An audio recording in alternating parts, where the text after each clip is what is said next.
Bonsoir, messieurs, dames.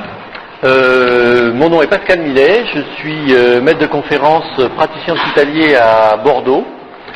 Et je vais vous parler ce soir des différentes stratégies des dérivés, de l'introduction des dérivés d'artémisinine, donc des ACT, Artemisinin Combined Treatment, pour une utilisation rationnelle. Oui, attends, je vais recommencer.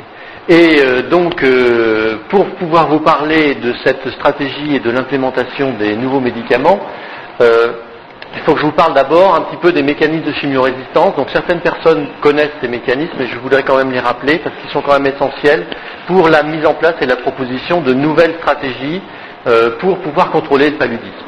D'abord, au niveau du contrôle du paludisme, vous avez donc ici représenté le cycle infernal, avec le parasite, le plasmodium, les personnes, les gens, les individus, et puis le moustique qui va vous transmettre le parasite. Donc ces trois entités, on peut les contrôler. On peut contrôler le moustique par des moustiquaires imprégnés, on peut essayer de l'éliminer ou de le contrôler par des aspersions domiciliaires, par des projections d'insecticides, et pour les moustiquaires imprégnés. Et les individus, donc on peut les protéger en essayant d'éloigner le moustique de l'individu, soit en mettant des répellants, ce qu'on appelle des produits qui vont écarter le moustique de l'individu, ou en écartant l'individu de la zone de transmission.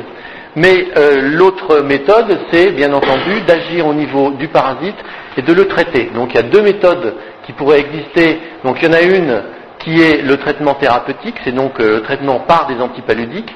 L'autre qui serait le vaccin antipaludique, mais qui n'est pas encore à l'ordre du jour, puisqu'il en est encore au niveau de la recherche et quelques études cliniques qui sont envisagées. Donc actuellement, qu'est-ce que nous avons au niveau de la panoplie thérapeutique? Nous avons une panoplie d'antipaludiques qui sont là pour traiter et contrôler le paludisme. Donc je vais commencer par vous parler un petit peu de la chimiorésistance. Donc je ne sais pas si vous connaissez cette carte d'évolution de la chimiorésistance. Autrefois, dans les années 60, on utilisait la chloroquine. Donc la chloroquine était utilisée larga manu. On l'a utilisée de beaucoup de façons, que ce soit en traitement ou que ce soit en prophylaxie. Et cette chloroquine, elle a été tellement utilisée qu'à un moment, il a commencé dans les années 60 à apparaître des résistances qui sont apparues de manière curieuse dans le nord de l'Amérique du Sud et au niveau de l'Asie, du sud-est asiatique. Et puis, dans les années 70, donc l'extension au niveau de l'Amérique du Sud et de l'Asie, donc l'extension de la chloroquine-résistance s'est mise en place. Et puis ensuite, on a atteint l'Afrique dans les années 80, à partir de l'Afrique de l'Est. Et puis un petit peu Madagascar était déjà atteint dans les années 80. Et puis dans les années 90, on avait non seulement des résistances à la chloroquine qui apparaissaient dans tout le pays, au niveau international, au niveau du globe, mais également nous avions des résistances aux autres antipaludiques que l'on avait développées auparavant. Donc là, on avait une situation au niveau de choix thérapeutique qui était extrêmement complexe, et il est vrai que dans les années 90, on a un peu baissé les bras, parce qu'en même temps, on avait la résistance des anophèles aux insecticides qui posaient énormément de problèmes pour pouvoir contrôler le paludisme. Donc dans ces années-là, c'était un gros bazar. Donc l'extension de ces souches, donc vous voyez au niveau qui partait fin des années 50, début des années 60, donc qui émergeait nord-sud et puis ensuite direction vers l'Afrique, et l'Afrique de l'Est, puis ensuite dispersion vers l'Afrique de l'Ouest. Et Madagascar est resté une zone un petit peu curieuse parce qu'on l'a toujours mis en zone de résistance très rapidement, mais Madagascar, en fait, on manquait d'études pour véritablement évaluer la résistance à la chloroquine. Et on avait des résultats qui étaient très divergents. Mais ça n'a pas empêché de classer au niveau international. Les pays sont classés actuellement en 3 groupes en fonction de la chloroquine-résistance des souches. On a donc la zone 1 où soit le plasmodium est absent ou bien il est chloroquinosensible. La zone en jaune, en rouge, donc on a le groupe 2 où on a des résistances qui sont observées. Et donc là on a Madagascar qui se trouve en zone 2. et le groupe 3 qui est en bleu et qui est une zone multirésistante où la chloroquine n'est plus efficace. Donc vous voyez, en bleu on a toutes ces zones-là. Donc ce qu'on considère quand même que la chloroquine garde quand même une certaine efficacité au niveau de Madagascar. Donc pour savoir un petit peu comment on peut... la chloroquinorésistance a pu émerger et puis la chimiorésistance a pu émerger. Je crois que la meilleure diapo à montrer c'est celle-là, c'était l'évolution, c'est le travail in vitro qui avait été fait par Philippe Brasseur et ses collaborateurs à l'ouest du Cameroun. Et donc à l'ouest du Cameroun, qu'est-ce qu'ils avaient fait? Ils avaient pris des isolats, donc c'est une étude qui avait été faite en 1985, et chaque petit point représente un isolat extrait d'un patient qui était porteur de paludisme. Et donc, ces isolats ont été mis en culture, et après 48 heures de culture, on va les mettre en contact à J0 de la culture avec différentes concentrations de chloroquine, et après 48 heures de culture, on va compter les parasites qui restent, en fonction de la concentration de chloroquine. Et donc là, vous voyez qu'en 85, on avait des souches qui étaient sensibles à 50 nanomolaires de chloroquine. Et qu'est-ce qu'on regarde? Alors ça c'était en janvier 85, et en septembre 1985, qu'est-ce qu'on remarque? C'est qu'on a une évolution, donc on a une acquisition de résistance de la part de certaines souches, de certains isolats parasitaires. Donc en quelques mois, on a eu une évolution de résistance. Et c'était une résistance au niveau des souches parasitaires. Et puis, l'année d'après, donc en octobre 1987, qu'est-ce qu'on observe? On observe véritablement la séparation de deux types de souches. On a les souches qui restent chloroquinosensibles au niveau de l'Ouest Cameroun et des souches qui vont définitivement s'installer dans la chloroquinorésistance. Donc on a véritablement là, on assiste à une installation de la chloroquinorésistance. Donc là, on a une chloroquinorésistance qui va se transmettre, qui est pérenne, qui va être difficilement contrôlable. Et là, ils ont fait les mêmes analyses avec les mêmes isolats pour la quinine. Qu'est-ce qu'on remarque pour la quinine? C'est qu'on a effectivement en 85 des souches sensibles. En septembre 85, on remarque qu'il y a une certaine résistance qui s'installe, puisqu'il faut plus de quinine pour pouvoir éliminer les parasites. Mais par contre, cette résistance, elle est très instable, parce que si on regarde l'année d'après, on remarque qu'on retrouve une chute, donc on retrouve une activité de la quinine au niveau des isolats parasitaires. Ce qui veut dire que la résistance ne s'est pas stabilisée, elle est une résistance instable au niveau de la quinine, et donc on a eu une réversion de la quininorésistance qui commençait à s'installer en septembre 85. Donc pour des raisons qu'on n'explique pas encore, c'est qu'on a une acquisition à gauche pour la chloroquine de chloroquinorésistance, et on n'a pas d'acquisition de quininorésistance pour les mêmes souches, pour les mêmes isolats dans une même région. Donc vous voyez que cette résistance, elle est très variable, elle est variable en fonction des souches, et le mode de fonctionnement est variable en fonction des antipaludiques considérés. Là, donc, l'autre expérience qui avait été faite par Pierre Druil, c'était à l'Institut Pasteur, c'était donc de prendre un isolat, donc de patients. Cet isolat de patient à J0 avait été cultivé pendant 70 jours, et il avait été cultivé, et après, donc, on avait revu sa résistance à la chloroquine, et ici, vous voyez qu'il était devenu, même en culture sans pression chloroquinienne, il était devenu relativement résistant. Et là, ils ont pris des isolats, c'est-à-dire ils ont pris des clones, ils ont pris un parasite des souches cultivées à 70 jours, un parasite qu'ils ont développé dans des boîtes de pétri. Donc ils ont pris un parasite qui s'est développé dans une boîte de pétri, ils en ont pris un autre qui s'est développé. Et donc ils ont créé des clones, et après ils ont mis ces clones sous pression de chloroquine. Et ce qu'ils ont observé, c'est qu'il y avait une distribution en fonction des clones. Les clones étaient différemment résistants à la chloroquine. Ce qui veut dire que cet isolat est composé d'une multitude de clones.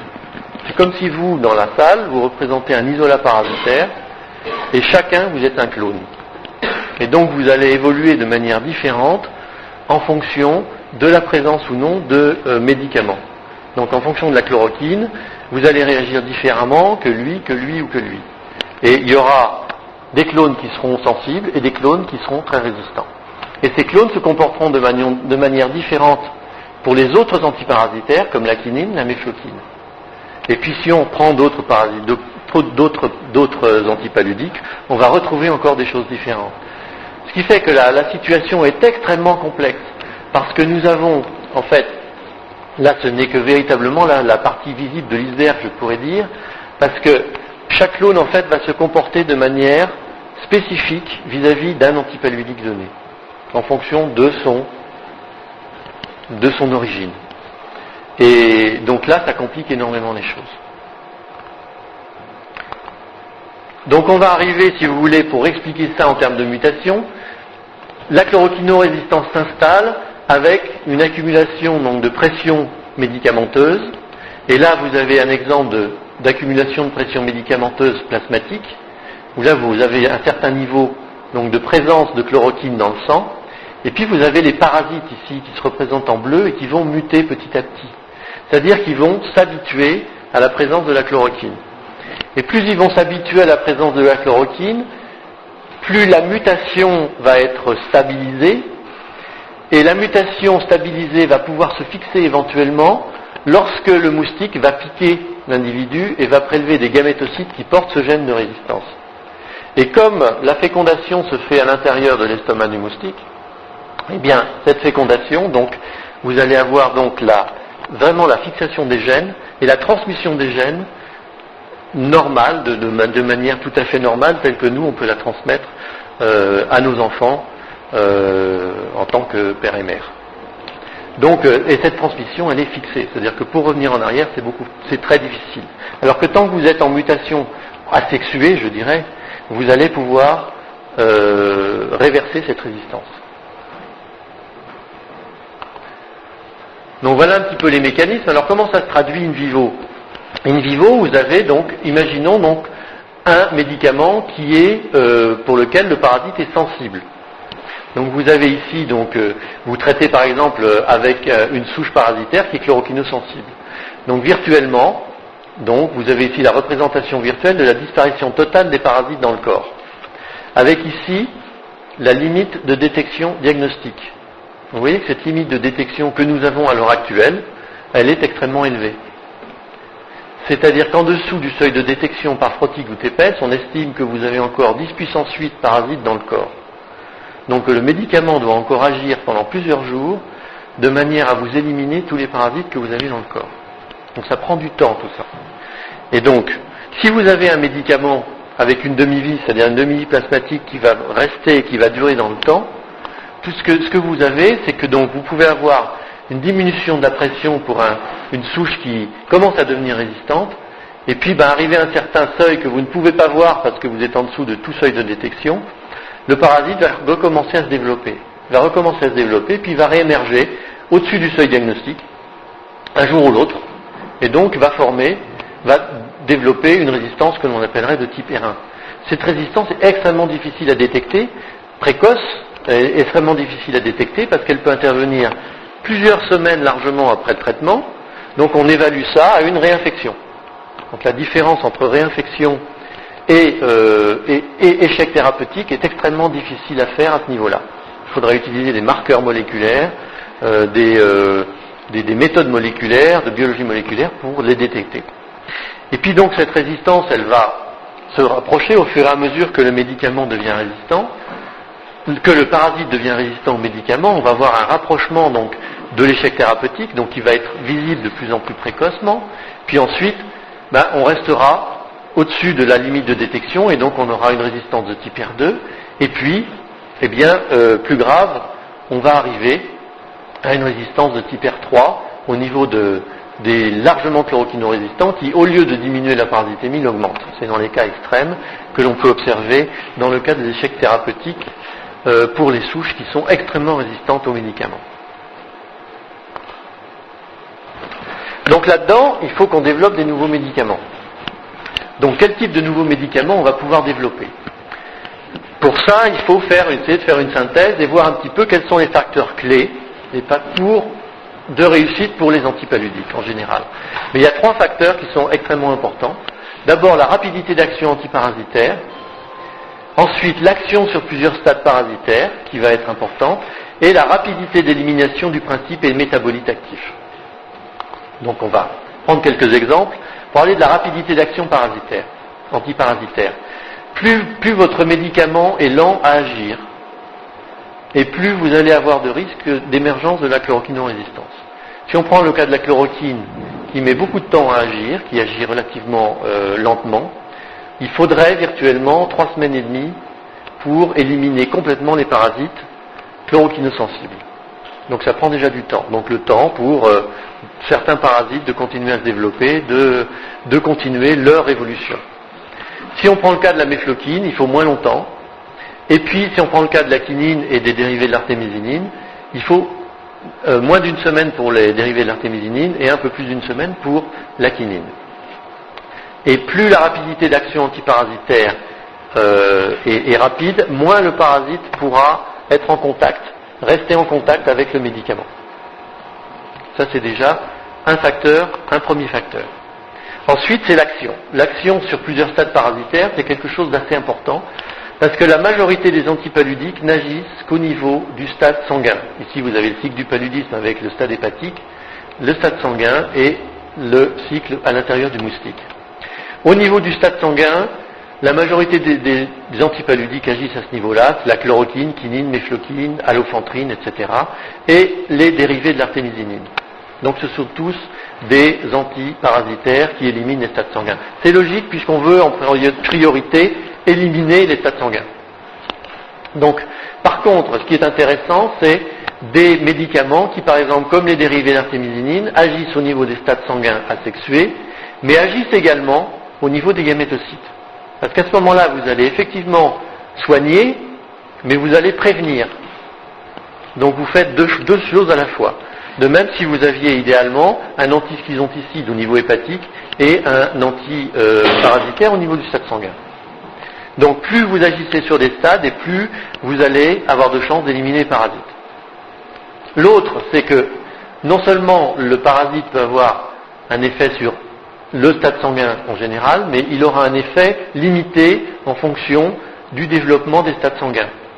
Si on prend, là les stades sanguins, ça c'est au niveau du jeune trophozoïde, qui va évoluer au niveau de l'hématie et qui va se transformer en schizonte. Et vous avez de la chloroquine, vous remarquez que la chloroquine a une action, un spectre d'activité qui est relativement réduit par rapport aux dérivés de l'artémisinine, qui eux vont agir à partir du stade initial jusqu'au stade schizonte. Et la quinine, elle aura également un spectre d'activité qui est relativement limité. Donc, ce spectre d'activité en relation avec la courbe de pathogénicité, donc qui évolue en fonction de l'éclatement cyclique des schizontes, va être également un facteur prépondérant pour le choix d'un antipaludique. Enfin, la rapidité d'élimination du principe et des métabolites actifs. Donc vous avez ici plusieurs exemples de médicaments, comme ici la méfloquine, ici la chloroquine et amodiaquine et l'aminocate en général, la pyrimétamine, la quinine et les dérivés d'artémisinine. Donc la rapidité d'élimination du principe actif, on pourrait penser que plus un principe actif est éliminé rapidement par la circulation et moins il va être actif. En fait, c'est le contraire qui se passe. Parce que les dérivés de l'artémisinine et la quinine sont actifs très rapidement. Ils ont une demi-vie de 6 heures pour les artémisinines et pour la quinine, je crois que c'est 16 heures, je ne me souviens plus, dans ces eaux-là. Donc la demi-vie est très très courte. Mais ils sont extrêmement actifs. Par contre, il faut un schéma thérapeutique qui soit adapté, donc il faut répéter les doses relativement souvent, de manière à pouvoir arriver à avoir une élimination totale. Là, on commence à voir apparaître la justification des côtés des bithérapies. Et par contre, si vous avez une demi-vie longue, c'est vrai que vous allez agir plus longtemps sur les parasites, mais le problème, c'est qu'en agissant plus longtemps, vous allez permettre la création de résistance, par contact justement avec le principe actif. Et plus votre demi-vie est longue, et plus vite vous allez créer des résistances. Et effectivement, les premières résistances à être apparues, c'était au niveau de la chloroquine amodiaquine. La méfloquine, qui était un médicament de synthèse proche de la quinine qui avait été créé dans les années 80, vous voyez qu'il avait immédiatement démontré des souches résistantes. Et puis la résistance est très très vite installée pour la méfloquine. Donc maintenant, où est-ce qu'on en est ? après avoir fait cette définition des choix pour les antipaludiques, on va essayer de voir un peu où on en est. Parce qu'on a énormément d'antipaludiques. On disait, il y a une personne qui me demandait ce matin, mais pourquoi est-ce qu'on a si peu d'antipaludiques? Je crois qu'on n'en a pas peu, on en a une pléthore d'antipaludiques. Donc ça avait commencé dans les années 50 avec le développement de la chloroquine, de la primaquine, de la quinine. Puis ça a évolué, il y a eu une reprise légère au niveau des années 70-80. Puis il y a eu un trou parce qu'on ne savait pas trop quoi faire dans les années 80-90, on ne savait pas trop comment réagir.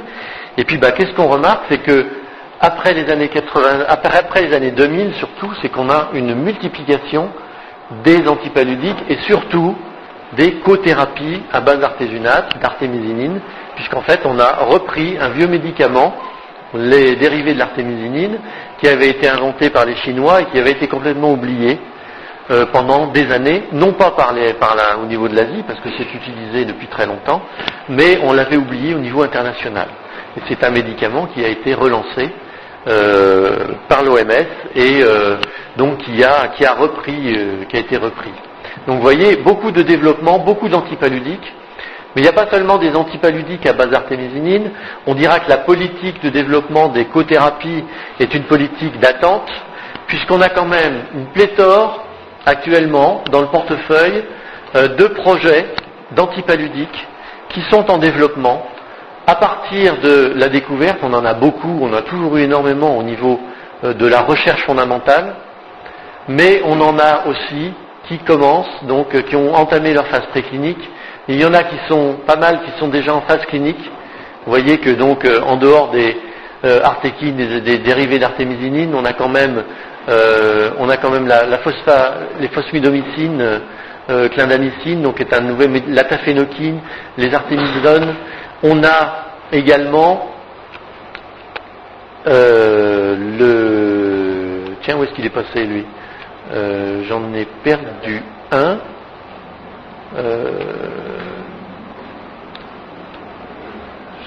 Oui, il a cherché la ferroquine qui était en phase clinique. La ferroquine qui est en phase clinique, et donc est un nouvel antipaludique qui est très prometteur. Et donc, vous voyez, il y en a pas mal quand même qui sont en phase clinique. Il y en a quelques-uns qui sont en enregistrement. Et donc, d'ici quelques années, ce schéma, il évolue. Donc, il y a des produits qui vont mourir, il y en a d'autres qui vont naître. Donc, vous voyez que la stratégie en termes d'antipaludiques, c'est pas une stratégie fixe, c'est une stratégie qui est en permanente évolution. Et là, on a l'exemple de cette évolution permanente avec le choix et les différents partenaires qui s'en occupent, c'est-à-dire des groupes comme MMV, Multimalaria Venture, on a TDR, on a DNDI, Drug for Neglected Disease Initiative, Sanofi Aventis, c'est sûr, qui développe, puis maintenant qui a créé un partenariat, on va en reparler. Et puis donc vous avez GSK qui travaille, GlaxoSmithKline, et puis Novartis avec le Coartem. Donc je ne pense pas qu'on arrive à une pénurie d'antipaludiques, on va en avoir. Le tout est que ces antipaludiques puissent arriver sur le terrain. Donc actuellement, on a choisi les dérivés de l'artémisinine. Ce sont les stars du moment. C'est vrai que les dérivés d'artémisinine, ils ont un intérêt. Ils agissent sur tous les stades sanguins sexués et asexués du parasite. Donc à la fois les gamétocytes et à la fois les parasites qui causent la maladie, qui sont responsables de la maladie. Ils agissent très rapidement, mais ils ont le problème justement d'avoir une demi-vie très courte. D'où la problématique, c'est qu'on va être obligé de les associer. Et on est obligé de les associer parce que si on a, là je vous représente l'invasion des globules rouges parasités, l'invasion des parasites. Donc on a l'invasion des parasites, qu'est-ce qu'on va avoir? On a l'artésunate qui va aller assommer la parasitémie, mais qui a une demi-vie très très courte. Donc elle a une demi-vie très très courte, on l'associe donc à l'ammoniaquine. Parce que l'artésunate, lorsqu'elle va assommer le parasite, les deux vont disparaître. Et donc l'ammoniaquine va rester. Pourquoi elle va rester? Éventuellement, vous avez donc des réémergences parasitaires qui vont se créer, et ces réémergences parasitaires, l'ammoniaquine est toujours là pour les éliminer. Et à ce moment-là, on a réglé le problème. Donc on évite en mettant grâce à l'artésunate, on va éliminer la majorité des parasites. Il va rester quelques parasites, et en conservant l'ammoniaquine, qui est une demi-vie relativement longue, on espère pouvoir éliminer complètement la parasitémie en évitant la réémergence de résistance parce qu'on n'aura plus suffisamment de parasites pour qu'on ait des résistances qui émergent. Ou au moins on va retarder au maximum les résistances. D'accord ?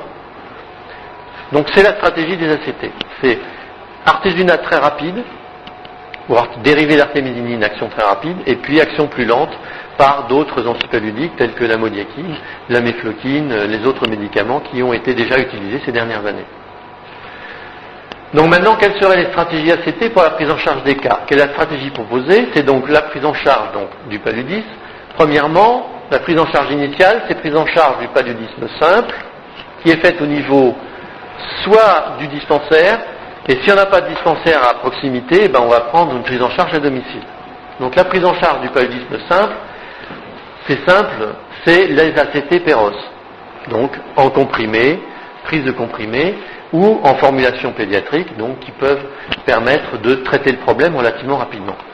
Ensuite, la forme sévère, palud sévère hospitalier, donc ça demande une intervention très rapide, et la forme sévère, c'est obligatoirement la mise en place d'une thérapie, qui généralement c'est une monothérapie, donc on utilise très souvent la quinine en monothérapie, donc au niveau des dérivés d'artémisinine, on utiliserait les dérivés d'artémisinine en IV, en monothérapie, pour que justement on a besoin d'une action très rapide pour après pouvoir prendre un relais Péros éventuellement pour éliminer la parasitémie résiduelle.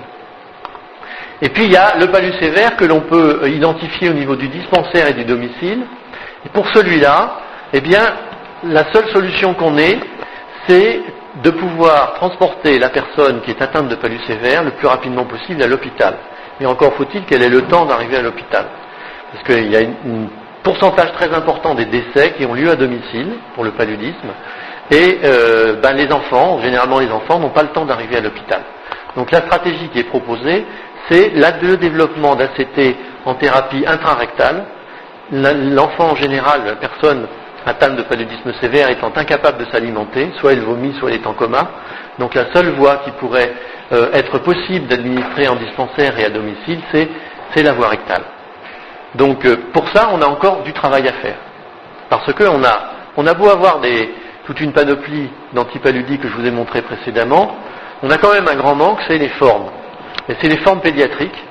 Forme pédiatrique Péros, c'est vrai que là, je vous montrerai des comprimés, on a évolué au niveau en termes de comprimés, en termes de présentation galénique, mais par contre, on a beaucoup de travail à faire pour arriver à des formulations qui puissent être absorbées par des enfants, par des très petits enfants de 6 mois à 2 ans, et le comprimé n'est pas une solution. Donc il faut encore travailler sur les formes pédiatriques, et puis on a quand même un travail important à faire pour identifier véritablement l'innocuité des ACT chez la femme enceinte. C'est un travail qui n'est pas encore fait, et il y a des études cliniques qui sont en cours, mais qui sont rares, qui sont espacées, mal financées. Il y a quand même un travail important à faire là-dedans. Au niveau des stratégies intrarectales, elles sont en développement. On en développe quelques-unes à Bordeaux, et il y en a d'autres qui sont développées. Au niveau de l'OMS, développe une monothérapie d'ampoules de gélules intrarectales pour le traitement du paludisme sévère. Et puis en IV, qu'est-ce qu'on a ? On a le palutaire en intraveineux, et puis on n'a pas peu de produits qui sont en GMP, à base d'artésunate par exemple. Il y a des produits en développement, mais en IV, il y a encore du travail de galénique à faire et de présentation à faire. Donc vous voyez, même si les ACT sont introduits, au niveau des stratégies de prise en charge, il y a encore pas mal de choses à faire en termes de présentation. Bon, malgré cela, il y a beaucoup de pays qui ont adopté les ACT déjà. Ils les ont adoptés, donc donc en rouge, c'est ceux qui les ont déjà mis en place. Madagascar devrait être en rouge, puisqu'ils sont en place. Les ACT sont mis en place, donc ils devraient être en rouge. Donc ces pays ont accepté l'artésunate amodiakine. Ces pays-là ont accepté le coartem, donc décidé que le coartem serait en première ligne. Donc ces pays-là également. L'artésunate sulfadoxine pyrimétamine ou artésunate fanzidar a été accepté par différents pays également. Artésunate mefloquine, donc en Asie, pas mal utilisé. Coartem encore, artésunate-amodiaquine en Indonésie, sulfadoxine pyrimétamine en Afghanistan, Iran, etc. Ça c'est la proguanine d'Apson, pyrimétamine d'Apson au Vietnam. Donc vous voyez, les stratégies en fait sont basées sur des études de chimio-résistance qui avaient été faites au préalable de manière à aider les pays à choisir. Dans certains pays ça n'a pas été fait. Mais en général, on se base sur des études plus ou moins vieilles de chimio-résistance pour le choix des antipaludiques. Et puis après, bien entendu, il y a les choix économiques qui se font parce que peut-être qu'on a par exemple, peut-être le fanzidar n'est pas adapté au Mozambique, parce qu'il y a quand même pas mal de résistance au fanzidar au Mozambique, je crois. Mais pour des raisons de prix, ils essayent de prendre les médicaments les moins chers. Donc ça, c'était tout pour les médicaments. On va y revenir, mais avant, donc comme on a parlé des formes pédiatriques, du besoin de développer des formulations adaptées, je voulais vous parler un petit peu du travail qu'on a fait avec des étudiants de notre master, le master 2 accès aux soins et maladies négligées. J'ai pris l'habitude d'envoyer des étudiants dans différents pays pour travailler sur l'état actuel de l'accès aux antipaludiques dans différents pays. Et des pays qui en général avaient accepté les ACT déjà. Donc on a lancé une étude qui était basée toujours sur le même plan. On partait sur des indicateurs d'évaluation de la qualité et de l'accès et à l'utilisation rationnelle de nouveaux antipaludiques. Donc la première question à se poser, c'est de savoir si le médicament est disponible dans toutes les structures de santé pour tous et à un prix raisonnable. Donc ça c'est la première question. Premier indicateur. Deuxième, c'est les informations sur la prise en charge du paludisme et le traitement sont-elles connues et suivies par les prescripteurs des antipaludiques. Et ensuite, question importante, les patients acceptent-ils de nouveaux traitements? Donc on partait sur ces trois questions de base, et à partir de ces questions, on construisait donc les objectifs, donc comment la crise de palu est prise en charge, donc en général. On avait les objectifs intermédiaires qui travaillaient sur l'accès aux médicaments et puis sur les connaissances et pratiques des professionnels de santé pour savoir s'ils étaient vraiment au fait des médicaments antipaludiques, s'ils connaissaient véritablement les changements de politique, si les changements de politique il y avait eu. Et donc à partir de ça, on travaillait sur la disponibilité des antipaludiques sur le marché officiel, mais également sur le marché parallèle qui approvisionne, chez lequel beaucoup de gens vont s'approvisionner. On travaillait également, donc on en profitait pour travailler sur l'importance de l'automédication. À partir de la connaissance et pratique des professionnels, on s'assurait de la qualité, de la présence d'abord, et s'il y avait présence, de la qualité du diagnostic, des prescriptions et conseils donnés par le prescripteur, et des informations médicales que recevait le prescripteur, que ce soit du ministère de la Santé ou que ce soit des boîtes pharmaceutiques ou de n'importe qui, des gens qui pouvaient donner des informations. L'objectif étant de remettre un rapport au directeur du programme national de lutte contre le paludisme. Donc on a travaillé, on a travaillé sur 3 pays principalement, le Sénégal, donc on a travaillé à Kaolack, qui est une zone urbaine, donc ça a été fait de mars à juillet 2006, et on a travaillé à Yaoundé en zone urbaine de mars à juillet 2005, donc à Yaoundé la décision de passer aux ACT avait été prise en janvier 2004, et à Kaolack au Sénégal, elle avait été prise en début 2005. Donc ce qui fait qu'on était allé un an après pour voir un petit peu ce qui se passait. Et on avait pris on a choisi un pays qui était Bangui, la République centrafricaine, on a choisi la ville de Bangui, de mars à juillet 2006, où on a fait une étude, donc toujours sur le même plan. Et donc là, Bangui n'avait pas encore accepté les ACT et était en phase de choisir le Coartem comme traitement de première ligne.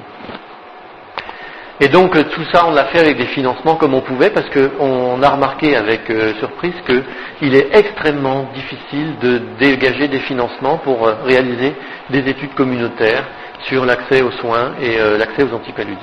Alors que c'est quand même quelque chose qui nous paraissait assez primordial et assez prioritaire. Donc là, par exemple, on a été financé par la ville de Mérignac qui est jumelée à Kaolack. Donc c'est comme ça qu'on a pu envoyer un étudiant à Kaolack. C'est le maire de Mérignac qui a payé son déplacement, son hébergement, etc. Donc ça, c'était un échange intéressant, c'est pour ça que je le note. Donc, on a travaillé sur la qualité du diagnostic du paludisme. Là, je vous résume très, très rapidement.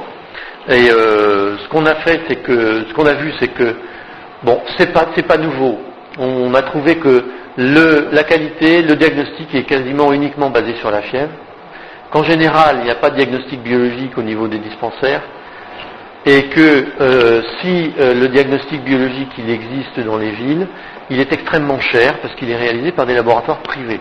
Ou alors les laboratoires publics, il y a un coût associé au diagnostic. Donc les gens préfèrent ne pas faire le diagnostic.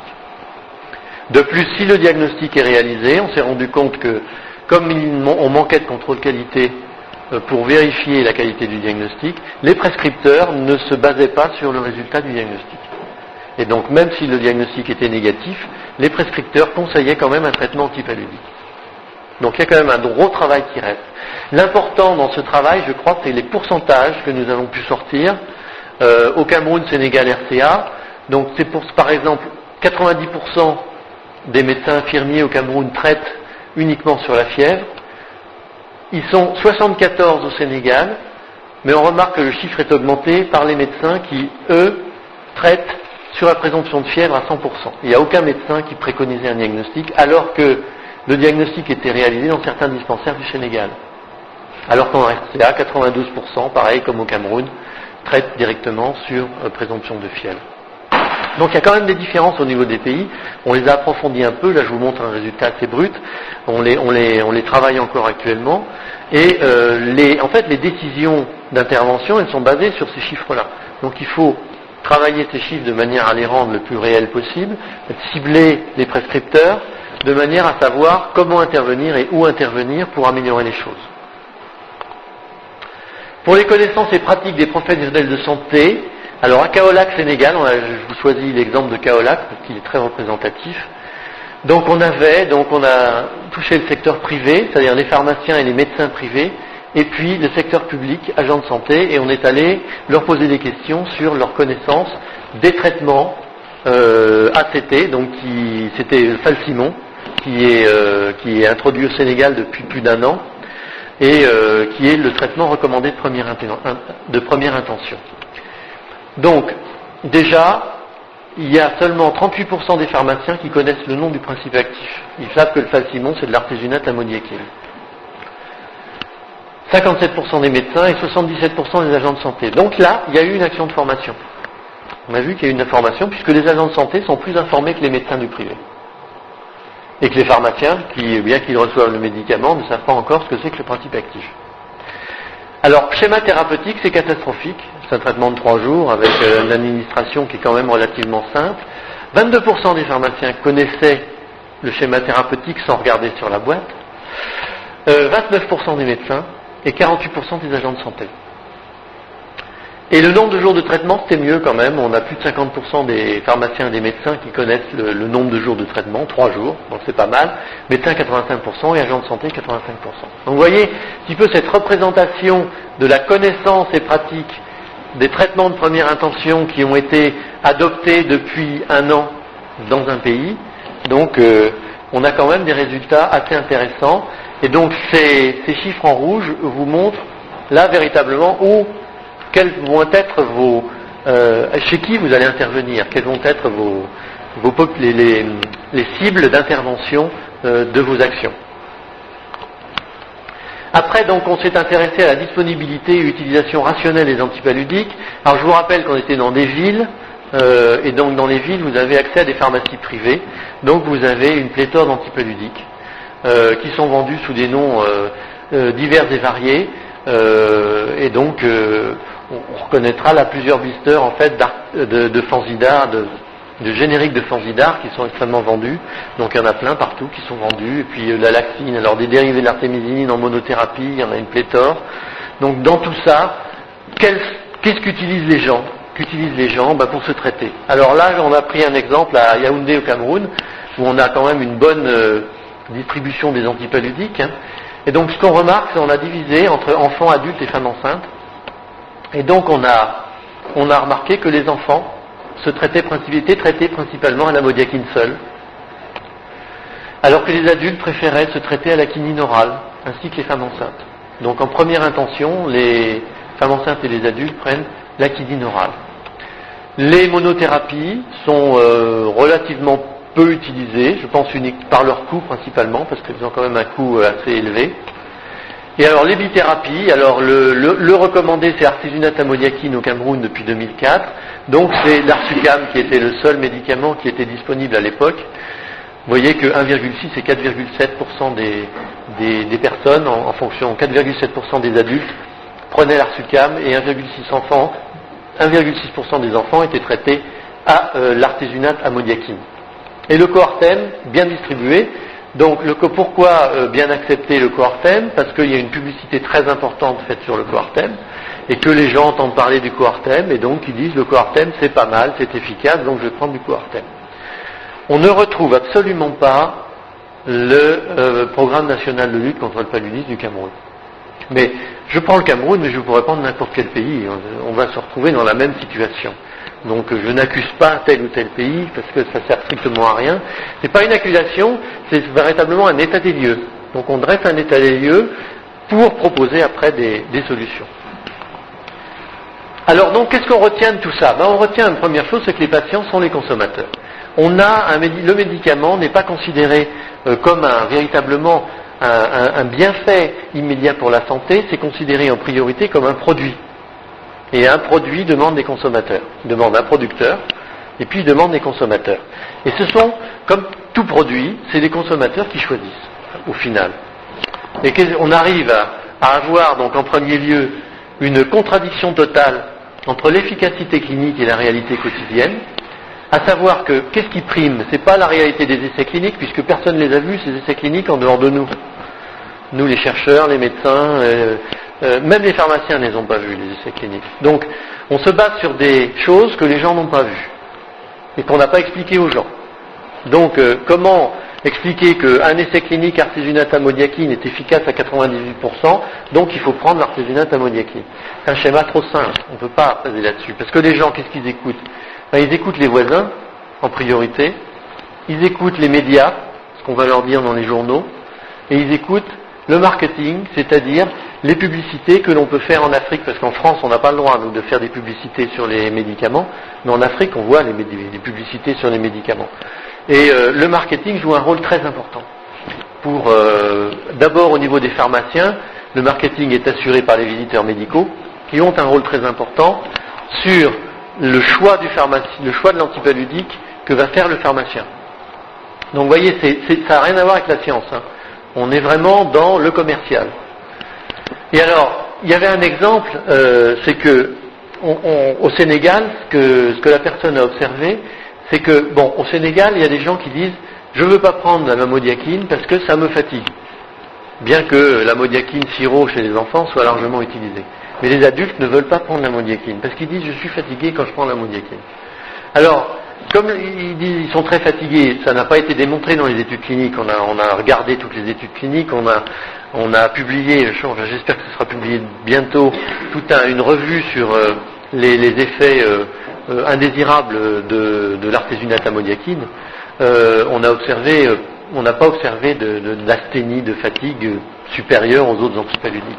Par contre, au Sénégal, comme ils avaient des co-blisters Falsimon, ils déblisterisent l'ammoniaquine, ils le remplacent par la pyrimétamine et ils se prennent un traitement artésunate pyrimétamine. Bon, c'est efficace, hein. C'est efficace, mais si vous voulez, c'est pas du tout en respect avec les recommandations qui ont été faites. Donc encore une fois, les recommandations, on les met de côté et on fait ce qui nous plaît. Et on a toujours fait comme ça. Je croyais qu'avec les Français qui le faisaient, non. Non, tout le monde le fait. On fait ce qui nous plaît. Donc c'est comme ça que ça marche. Alors, le deuxième problème, c'est que c'est l'offre pléthorique dont je vous ai parlé tout à l'heure. C'est que plus on offre des produits, et plus les gens vont choisir dans les différents produits. Ils vont aller piquer les produits qui vont les intéresser plutôt que d'autres, en fonction de la publicité très souvent, en fonction des modes, en fonction des croyances, en fonction de n'importe quoi. Par exemple, si on a pris pendant une génération entière de la chloroquine, ça va être très difficile de persuader cette génération-là de prendre autre chose, parce qu'elle s'est toujours soignée à la chloroquine, et elle en a réchappé puisqu'elle est toujours vivante. Donc c'est quand même très très compliqué. Et alors le dernier point, c'est quand même toujours le manque de formes pédiatriques. Pourquoi les enfants au Cameroun sont traités en première intention par de la modiakine? Parce qu'il existe de la modiakine en sirop, et que le sirop est la forme la plus pratique à prendre pour se traiter. Donc les gens ne vont pas aller vers la forme la plus efficace, ils iront vers la forme la plus pratique. D'où le besoin obligatoire de développement de formes pédiatriques. Sinon, on s'en sortira pas. Donc, on a essayé d'en faire des formes pédiatriques. Donc, je voulais vous parler, pour finir, du travail que l'on a fait avec la Drug for Neglected Disease Initiative, donc qui était le projet FACT, c'était le développement de combinaisons fixes pour le traitement du paludisme. Donc, combinaison fixe, on entend par combinaison fixe l'association de deux principes actifs dans un même médicament. Le problème du Coarsucam ou du Falsimon ou de tous ces médicaments qui ont un blister qui se présente sous la forme de comprimés d'artésunate et de comprimés d'ammoniakine, c'est qu'on se trompe dans les doses, on ne prend pas toutes les doses, ou alors on le transforme en monothérapie pour pouvoir donner l'autre partie du blister au deuxième enfant, lorsqu'il présentera un accès de paludisme. Donc, si vous voulez, l'observance du traitement, c'est-à-dire le respect du schéma thérapeutique, n'est pas là, et donc, d'où le manque d'efficacité des stratégies thérapeutiques. Donc, pour augmenter l'efficacité de ces stratégies et augmenter l'observance, DNDi a décidé de développer des formulations fixes. Et donc, on est parti sur la création de formulations fixes artésunate ammoniakine. Donc, nous, au niveau de Bordeaux 2, on était chargé du développement d'artésunate ammoniakine en combinaison fixe. Et le Brésil était chargé du développement de la combinaison artésunate-mefloquine. Donc tout ceci était donc relié par l'université Saint Malaysia en Malaisie, qui travaillait sur les méthodes analytiques, et là on a fait des échanges entre la Malaisie, le Brésil et Bordeaux sur les méthodes analytiques. Donc on a travaillé en réseau. Et puis ensuite il y a eu des essais cliniques qui ont été faits au Burkina Faso, et puis artésunate ammoniakine, et pour l'artésunate mefloquine, ils ont été faits en Thaïlande par l'université de Maïdol. Et ensuite, donc, il y avait l'université d'Oxford qui travaillait sur les études moléculaires liées aux études cliniques. Donc, vous voyez, ça, c'était un travail en réseau qui a été initié en réseau en 2002. Et on est arrivé à développer des formulations, que ce soit l'artésunate mefloquine qui est en enregistrement au Brésil actuellement, ou l'artésunate ammoniakine. Alors, pour l'artésunate ammoniakine, je vous montre ça un petit peu pour un exemple, parce que ça peut se créer partout, ce système. J'avais créé un partenariat à partir d'une structure que j'avais appelée Tropival, qui était une structure universitaire. Et donc, ce partenariat, j'avais développé avec des laboratoires universitaires, tels que notre équipe d'accueil de recherche fondamentale, qui travaillait sur les mécanismes inflammatoires, le laboratoire de galénique de l'université de la faculté de pharmacie. Et puis, quand la formulation a été au point, on l'a transférée à une boîte privée qui s'appelle Elite Pharmaceuticals, qui est une petite entreprise qui travaille uniquement sur la validation de formulations. Donc elle valide les formulations et les donne après à des industriels qui vont la produire à l'échelle clinique.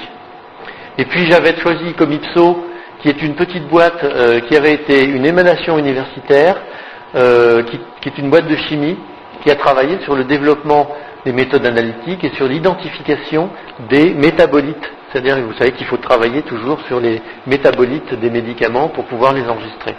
Donc tout ce petit groupe-là avait travaillé là-dessus, sans compter qu'il y a une autre boîte qui a travaillé sur le conditionnement, et les médicaments sont toujours stockés au CHU de Bordeaux. Donc vous voyez, on peut faire ça à n'importe quelle échelle. DNDi avait fait à l'échelle internationale, on a travaillé avec la Malaisie, mais on peut également créer des échelles régionales, et je crois qu'au niveau de l'Afrique, on peut créer ce genre de choses, on peut créer ce genre de partenariat de manière à entamer un développement, entamer une recherche et travailler avec des partenaires régionaux en bonne entente de manière à aboutir à un produit. Et ce produit, en fait, on l'a transféré à Sanofi Aventis, qui, le jeudi, le 1er mars, donc il y avait de cette année, on était à Paris et on a célébré le dépôt de l'AMM de l'artésunate ammoniakine, qui s'appelle AZAC, qui a été déposé par conjointement par Sanofi Aventis et DNDi. Donc vous voyez, il y a eu un travail de fait, on initie à partir d'un petit groupe, on grossit, on crée un réseau de manière à travailler ensemble sur un projet et on arrive à un produit. Ça n'a pas été simple, hein, mais au moins on est arrivé à donner, au lieu de donner une priorité financière à un produit, on lui a donné d'abord une priorité en termes de santé publique. Et c'est cette priorité de santé publique qui a permis au projet d'émerger. Donc on est arrivé à quoi? On a un traitement classique par Coarsucam par exemple, donc pour adultes, donc on a 7 prises de 8 comprimés par jour et on le transforme en 2 comprimés par jour, pendant 3 jours. En modifiant la taille du comprimé, en modifiant la présentation galénique et en associant les 2 principes actifs. Donc schéma beaucoup plus simple, et là donc Sanofi a développé 3 formes, une forme à 25 mg d'artésunate, une à 50 et une à 100, qui permet donc d'adapter en fonction du poids le traitement à 1 comprimé par jour ou à 2 comprimés par jour au-delà de 36 kg. Comparé au co-blister, que ce soit le Falsimon ou le Coarsucam, où vous êtes obligé de finir avec 8 comprimés, en commençant par des demi-comprimés qu'il faut couper, ce qui est absolument pas pratique. Donc vous voyez, on a, rien qu'en simplifiant l'administration, on va de manière significative augmenter le respect du schéma thérapeutique. Voilà, donc je voulais finir peut-être, c'est vrai qu'on a beaucoup d'outils, on a du travail à faire au niveau des formes galéniques, mais on a quand même des outils, donc on peut travailler. Donc qu'est-ce qui reste à faire au niveau d'un pays pour contrôler le paludisme? C'est de travailler sur tous ces points, c'est-à-dire limiter le développement des anophèles par les moustiquaires, donc associer les traitements par les moustiquaires ou les aspersions intradomiciliaires, donc essayer de limiter la population d'anophèles dans les pays. Travailler peut-être sur la protection personnelle, donc travailler sur les screens au niveau des fenêtres, mettre des moustiquaires au niveau des fenêtres, travailler, avoir des bons médicaments, l'approche de la population, donc l'information au niveau de la population, informer la population, elle n'est jamais suffisamment informée, et l'approcher donc à partir de données de base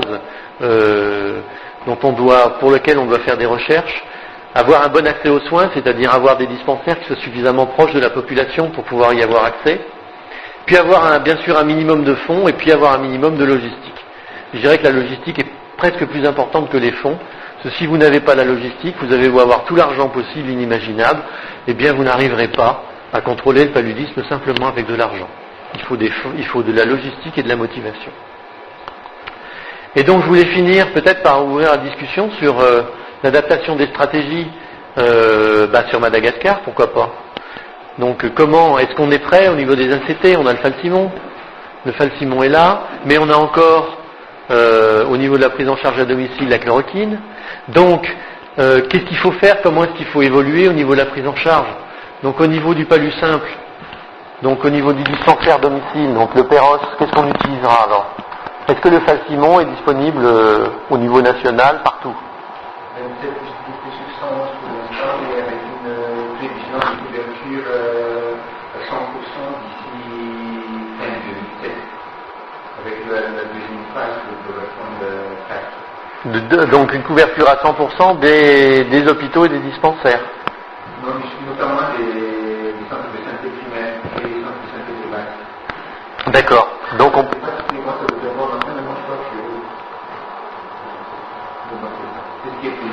D'accord. Donc ce sera en cothérapie, Falsimon, donc avec le co-blister. Et alors se pose le problème de la prise en charge à domicile pour les zones qui sont très éloignées. Est-ce que la recommandation est de conserver la chloroquine ou de l'éliminer la chloroquine? Moi, je peux juste te parler peut-être de ce qui est marqué dans le document officiel définissant la politique nationale de traitement. Donc, il est prévu de continuer à utiliser d'abord la chloroquine préemballée. On a commencé le plan 2004 et il est prévu de continuer là-dessus jusqu'à la fin de 2007. Mais en même temps, je tiens quand même à souligner le fait que les derniers lots qui circulent à ce moment périment seulement en 2009. Oui. Donc on en trouvera jusqu'en 2009. Oui.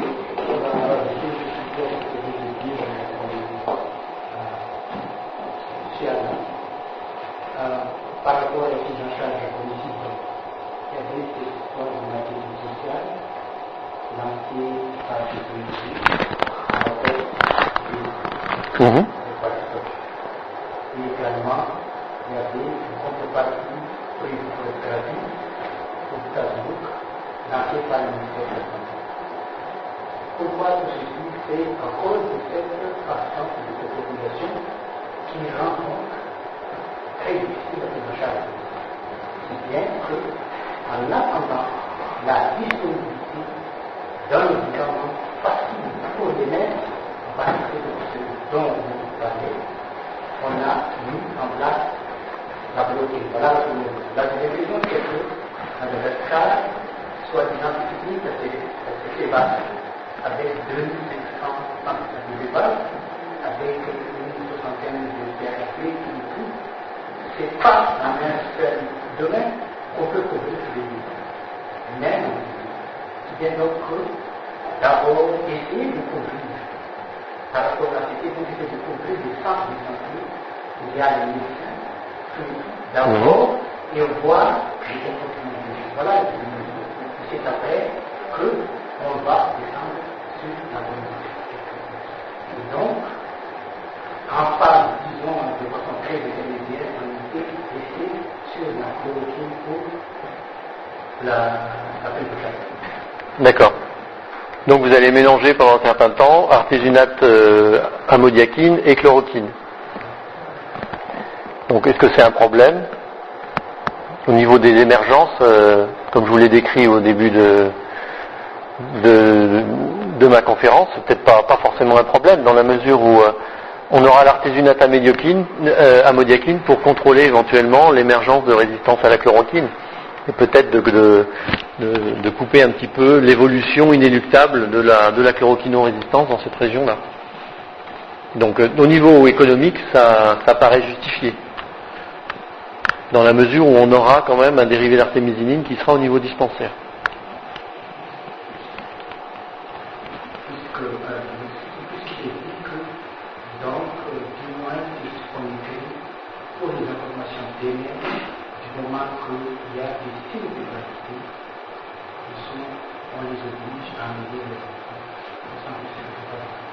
D'accord.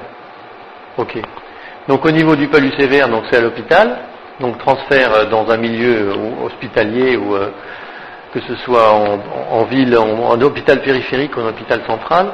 Et donc là, on est en monothérapie, alors que ce soit l'IV. Est-ce qu'il y a des dérivés d'artémisinine en IV ou est-ce que c'est toujours quinine? La politique préconise la quinine avec le patient que soin de l'antéros.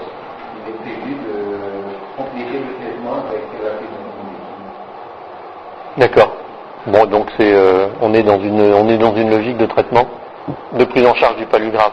Parce que la quinine est toujours efficace. Donc ça c'est un médicament qu'on peut conserver. Et alors là, on a le cas du palud sévère justement, qui est prise en charge à domicile ou en dispensaire.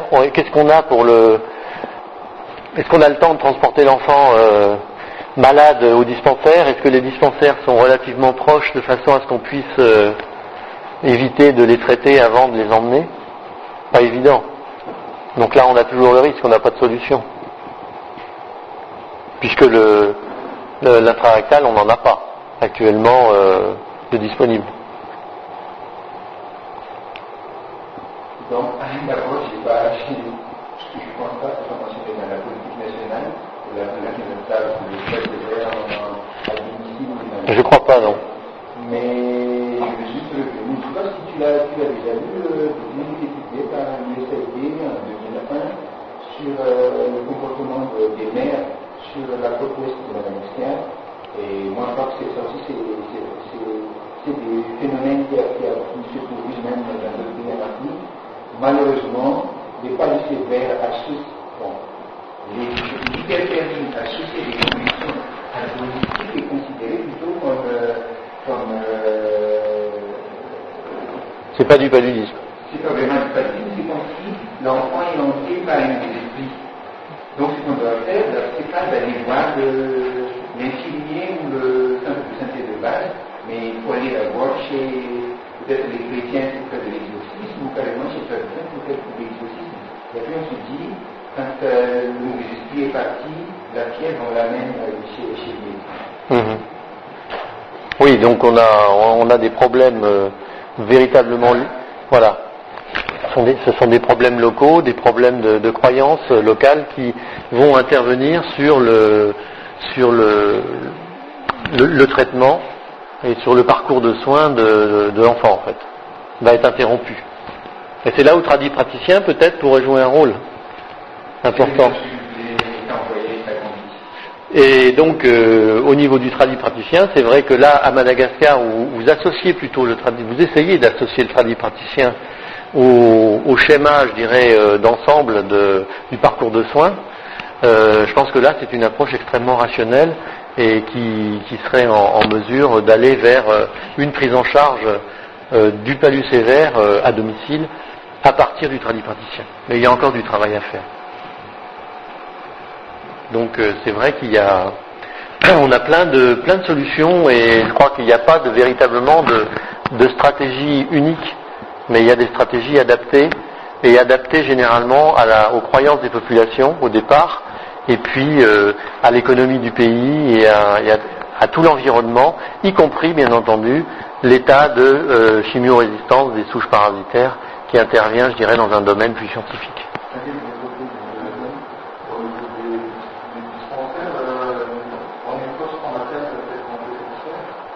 Pardon ? On est sur un traitement séquentiel par la clinique Oui. et un cas musculaire avant d'emmener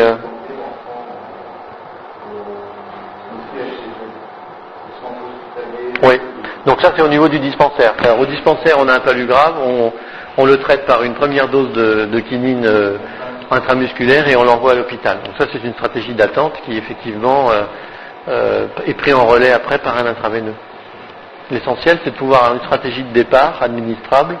À domicile, ça me paraît difficile d'utiliser la quinine en intramusculaire.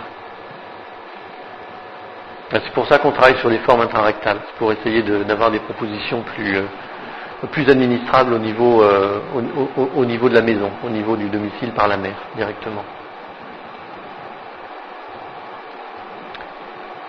D'autres questions ? Oui ?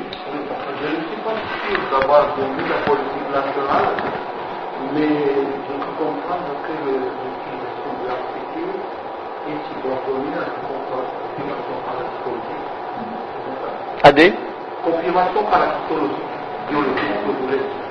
Donc si on va faire même dans l'espace des discussions, là, parce qu'on va aspirer dans l'ACT, maintenant, dans le temps. Est-ce que c'est pas beaucoup là de 2 ans pour c'est-à-dire qu'après 2 ans, on va adopter ces produits, c'est-à-dire qu'on va ne prescrire les radicalités qu'après pour finir par la psychologie. Est-ce que c'est réaliste d'abord, comme vous avez dit au premier, le traitement c'est une partie. Est-ce que là, est-ce qu'on va... Alors c'est vrai qu'en proposant cette stratégie, on pense bien entendu au développement des tests de diagnostic rapide sur bandelette qui permettent d'identifier rapidement la présence ou l'absence d'un parasite. Alors, dans les quartiers